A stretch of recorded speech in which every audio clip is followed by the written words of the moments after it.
clamaram ao Senhor. Israel estava empobrecido por causa dos midianitas e os filhos de Israel clamaram ao Senhor.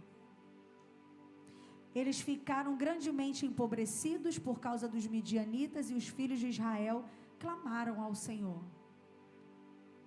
Diga assim, ó, eu sou esse filho. E quando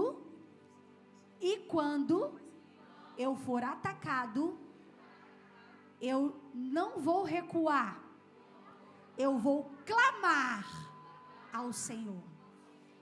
Aleluia! Israel estava empobrecido, mas ele não era pobre. Israel estava empobrecido por causa da perseguição dos seus inimigos, mas Israel ainda tinha um Deus, e o que faltava? Clamor. Diga para essa pessoa que está do seu lado, é hora de clamar. Não, mas tem que falar mais forte, que isso aqui é a quinta da esperança.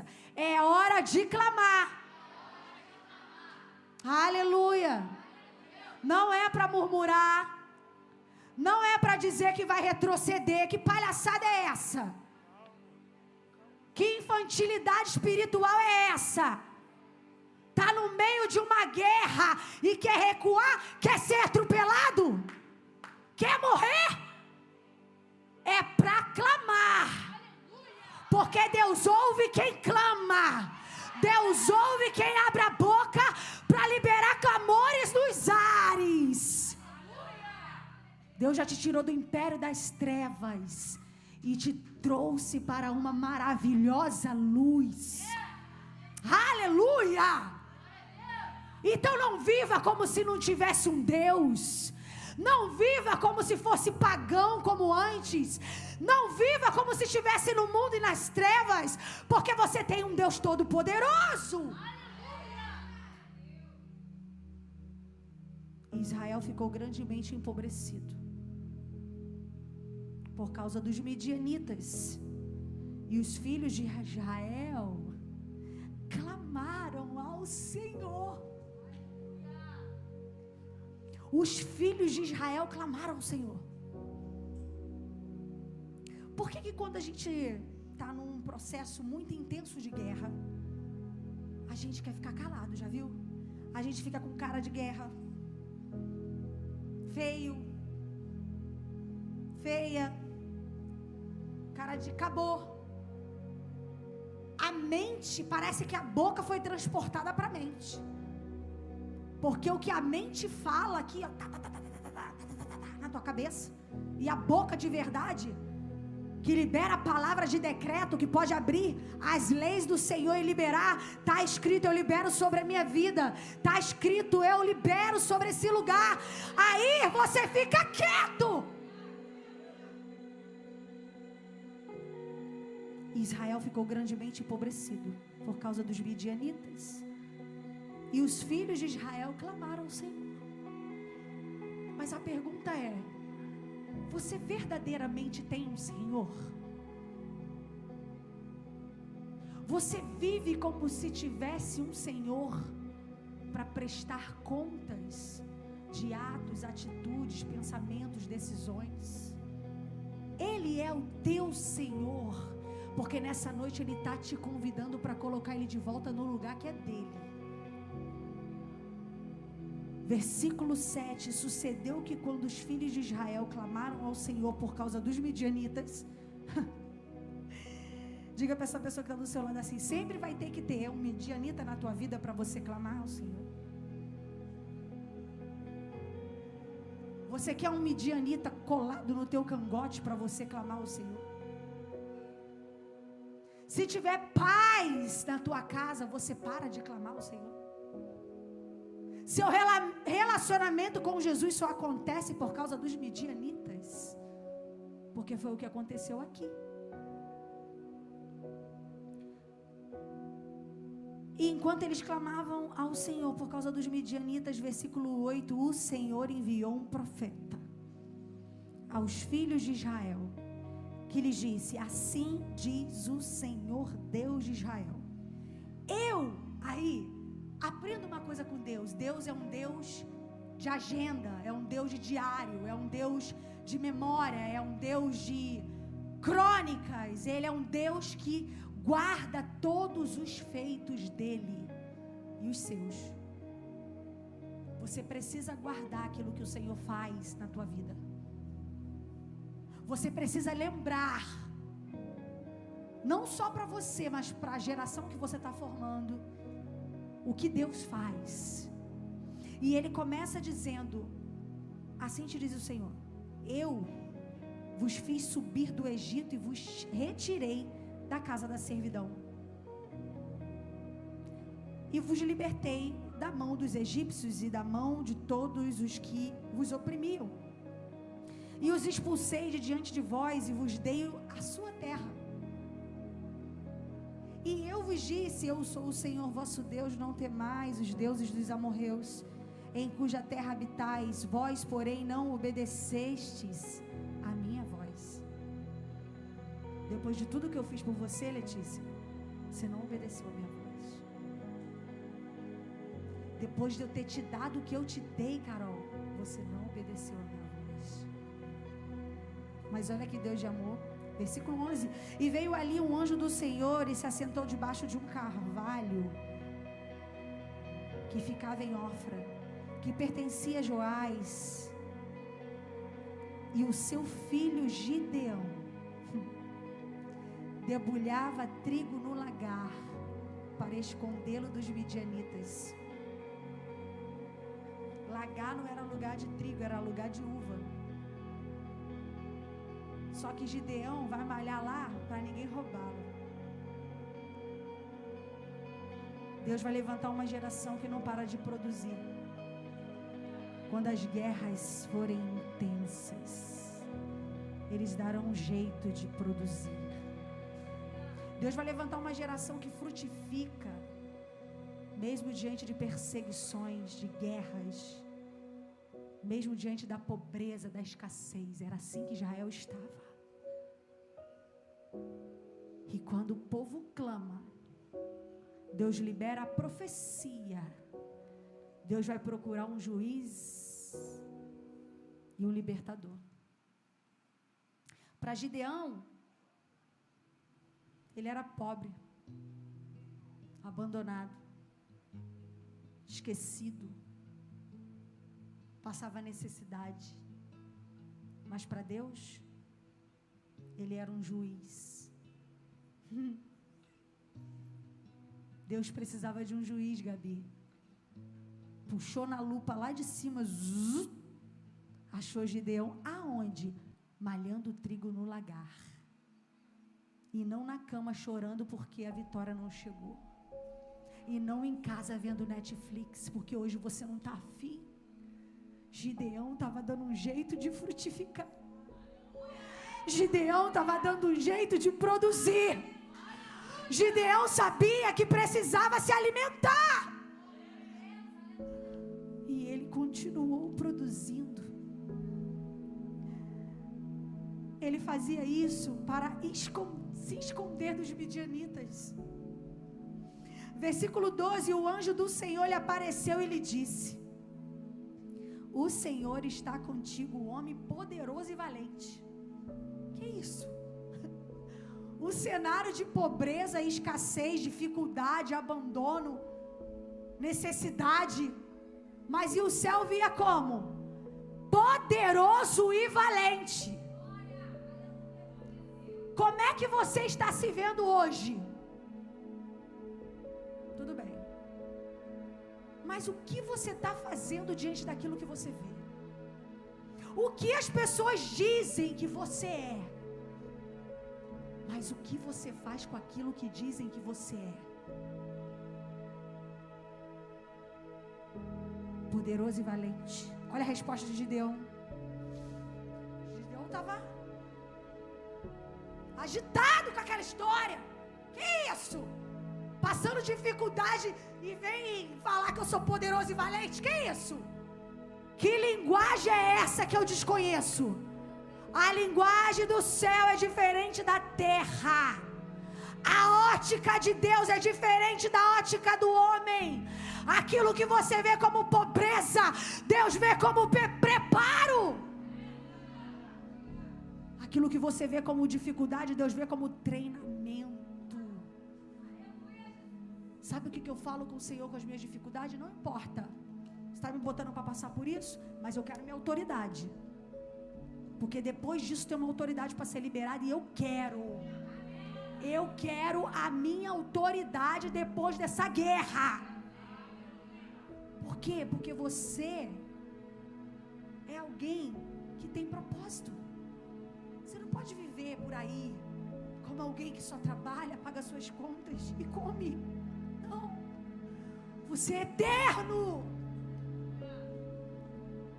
Deus conta com você, Gideão. Gideão estava só fazendo a comida, mas Deus queria que ele fosse o juiz. E Gideão lhe disse: ó meu Senhor, se o Senhor está conosco, então por que tudo isso nos sobreveio, pastor Leandro?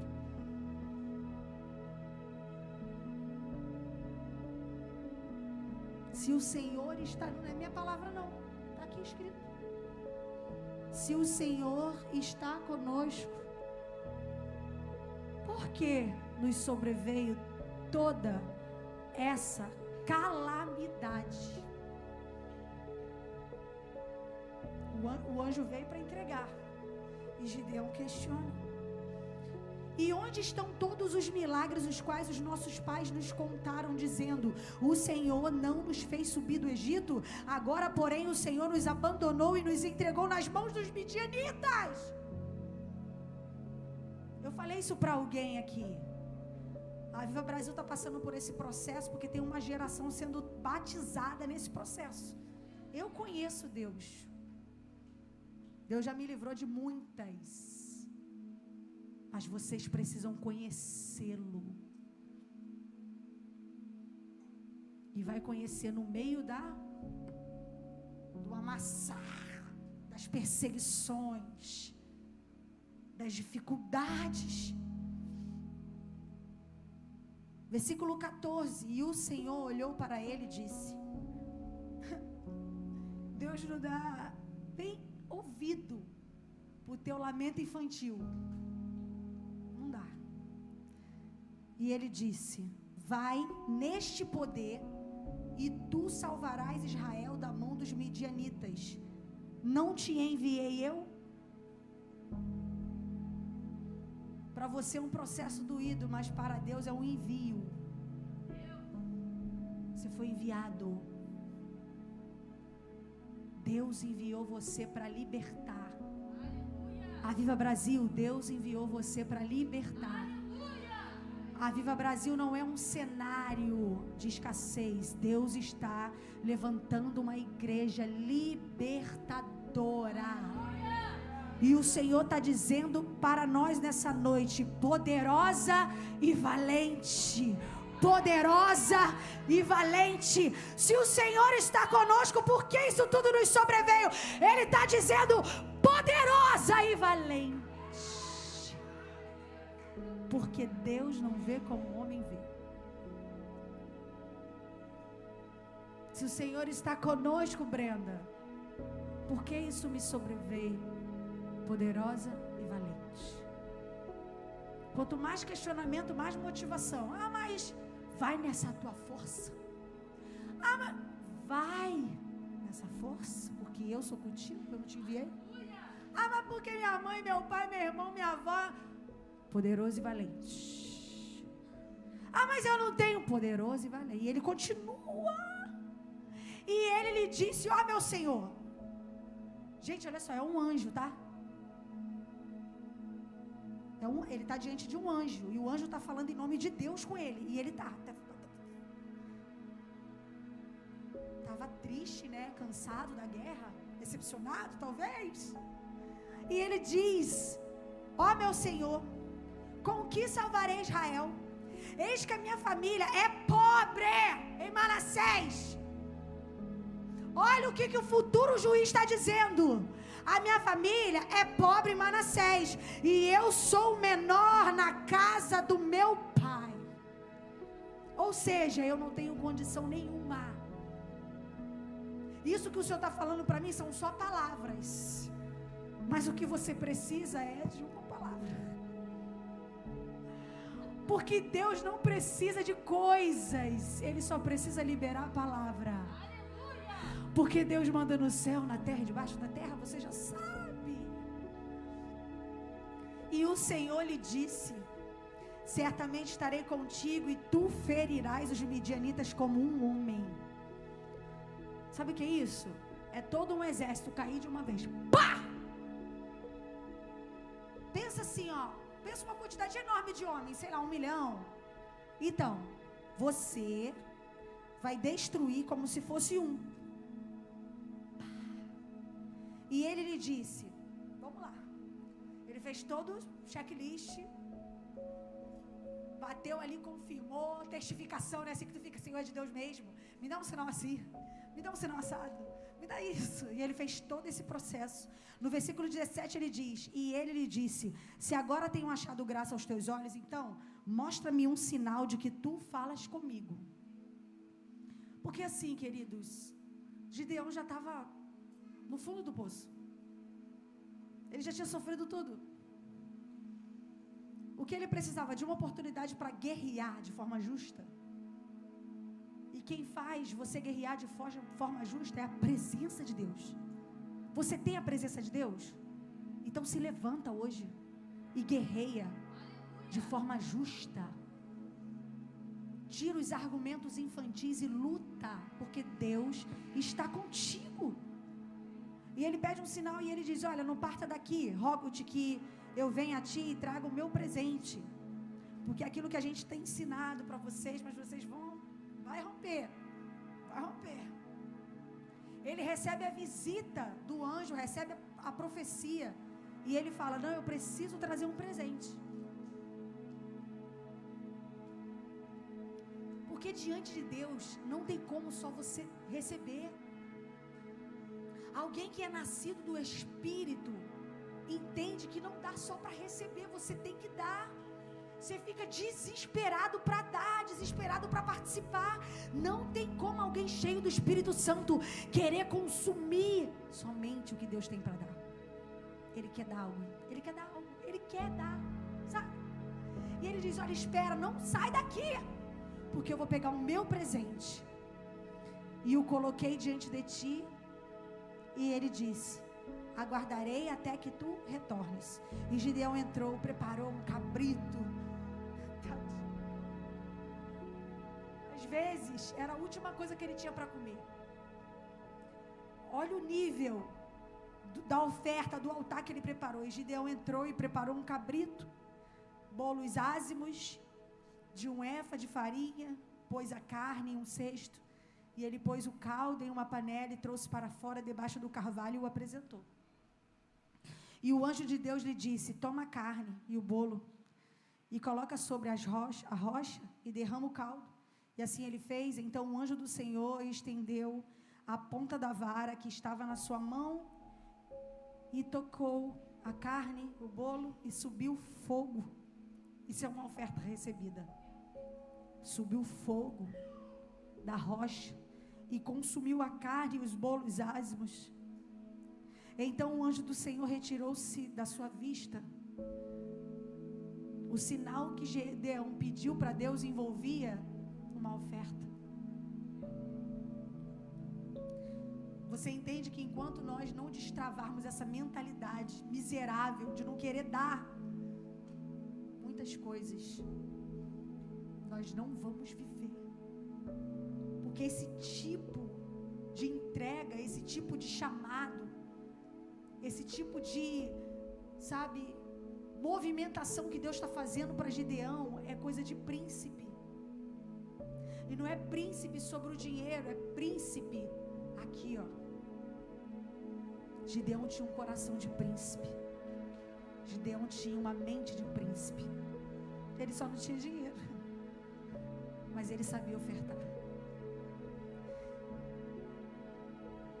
E ele saiu da sua vista, e quando Gideão percebeu que ele era um anjo, a Bíblia vai dizer, né, que cuidado para quando você não hospedar um anjo, você não saber. Foi só um homem liberando palavras, mas era uma palavra de Deus. Talvez alguém vai falar com você coisas de Deus, que é um recado. É um recado do próprio Deus, e você precisa ficar atento a isso. E Gideão percebeu que ele era um anjo. E quando ele percebeu, ele disse: ai de mim, o Senhor Deus, porque vi um anjo do Senhor face a face. E o Senhor lhe disse: paz seja contigo, não temais, não morrerás. E Gideão sai para cumprir o propósito. Quando você está envolvido com o propósito, você acredita nas loucuras de Deus. Depois que você é convicto do propósito, você não questiona a maior loucura, você acredita. E você conhece a história de Gideão. Você sabe que ele pegou milhares de homens e Deus foi fazendo a seleção, falando: Gideão, tem muita gente com você.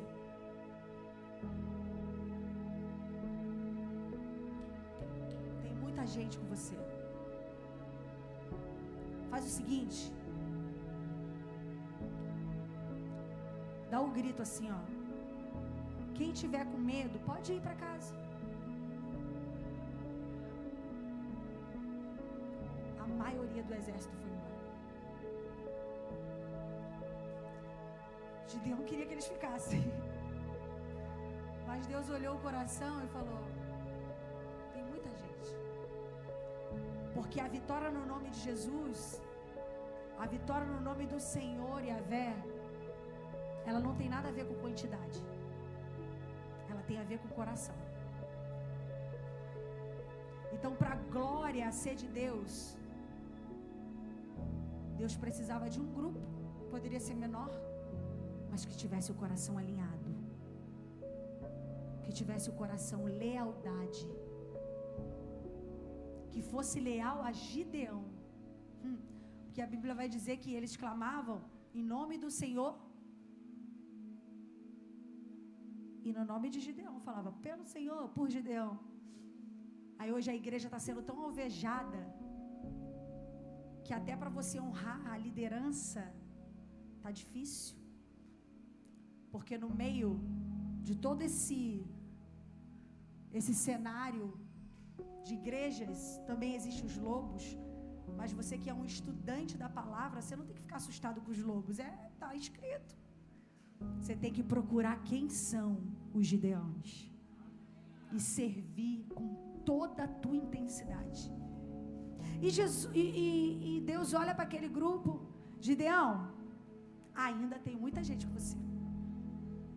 Eu não quero só coração alinhado, eu quero gente ligada, atenta, gente que é capaz de largar qualquer coisa por causa da guerra pelo reino. É capaz de largar qualquer coisa para salvar almas. Porque o que Gideão estava fazendo ali era salvar Israel. Ele se colocou na linha de frente para salvar Israel. Gideão, faz o seguinte: vai lá na beira do altar e fala que acabou cargo eclesiástico, acabou tudo. Faz isso.